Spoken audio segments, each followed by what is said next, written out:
اگر آپ اپنی زندگی میں سکون چاہتے ہیں تو پھر دوسروں کی خدمت ضرور کریں۔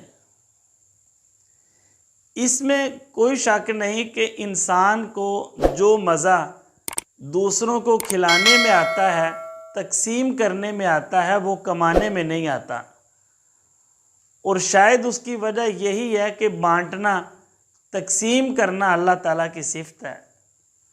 اس لیے اگر ہم ایک اچھی اور خوبصورت زندگی چاہتے ہیں تو پھر ہم نے اس عادت کو بھی اپنے اندر شامل کرنا ہے کہ دوسروں کی خدمت ضرور کریں۔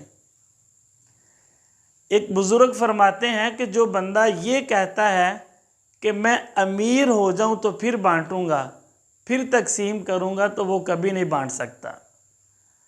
وجہ کیا ہے کہ جیسے ایک بندہ یہ کہتا ہے کہ میں اپنا کام کل کر لوں گا تو اس کی کل کبھی نہیں آتی۔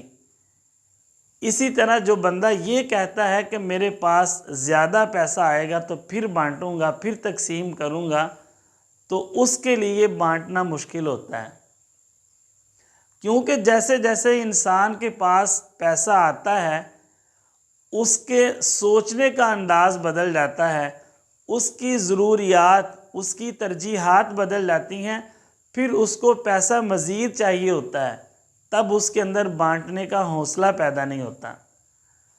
اور اس کے برعکس وہ بندہ جس کی آمدن تھوڑی ہے، جس کے پاس ایک روٹی ہے، اس میں سے آدھی کھا لیتا ہے اور آدھی دوسروں کو بانٹ دیتا ہے۔ جس کے پاس آمدن تھوڑی ہے اسی میں سے کچھ پیسے اپنی ضروریات پہ خرچ کرتا ہے اور کچھ پیسے اللہ تعالیٰ کے راستے میں دے دیتا ہے، دوسروں کی خدمت کر دیتا ہے۔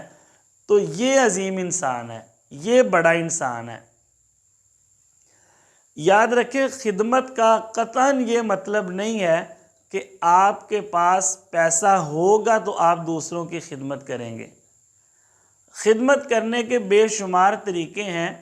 آپ دوسروں کو سیدھا راستہ دکھا کے ان کی خدمت کر سکتے ہیں، آپ دوسروں کی رہنمائی کر کے، ان کے لیے آسانی پیدا کر کے، ان کی مشکل دور کر کے بھی آپ دوسروں کی خدمت کر سکتے ہیں، آپ کسی کو اچھا مشورہ دے کے اس کی خدمت کر سکتے ہیں۔ خدمت کرنے کے بے شمار طریقے ہیں۔ یہ خدمت اصل میں مزاج سے ہوتی ہے۔ ایک حدیث پاک کا مفہوم ہے، نبی صلی اللہ علیہ وسلم نے فرمایا کہ غنی ہونا، مالدار ہونا، اس کا تعلق مال کی زیادتی کے ساتھ نہیں بلکہ یہ دل کی ایک کیفیت کا نام ہے۔ ہم دیکھتے ہیں کہ کتنے بندے ایسے ہیں جو مالدار ہیں لیکن دوسروں کی خدمت نہیں کرتے، اور کچھ ایسے بندے بھی ہیں کہ جن کی آمدن تھوڑی ہے لیکن دوسروں کی خدمت کرتے ہیں، دوسروں کے لیے کوئی نہ کوئی آسانی پیدا کر دیتے ہیں۔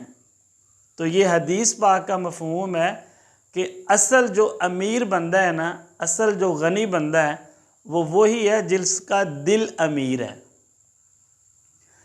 اچھا، خدمت کا یہ مطلب بھی نہیں ہے کہ آپ کسی کی خدمت کریں اور اس سے صلہ مانگیں، بلکہ آپ نے یہ کہنا ہے کہ مجھے اس کا صلہ اللہ رب العزت کی ذات سے چاہیے۔ خدمت کا یہ مطلب بھی نہیں ہے کہ آپ کسی دوسرے کی خدمت کریں، اس کی ضرورت کو پورا کریں اور ساتھ اس کی چوکیداری بھی کریں۔ ایسا نہیں ہونا چاہیے۔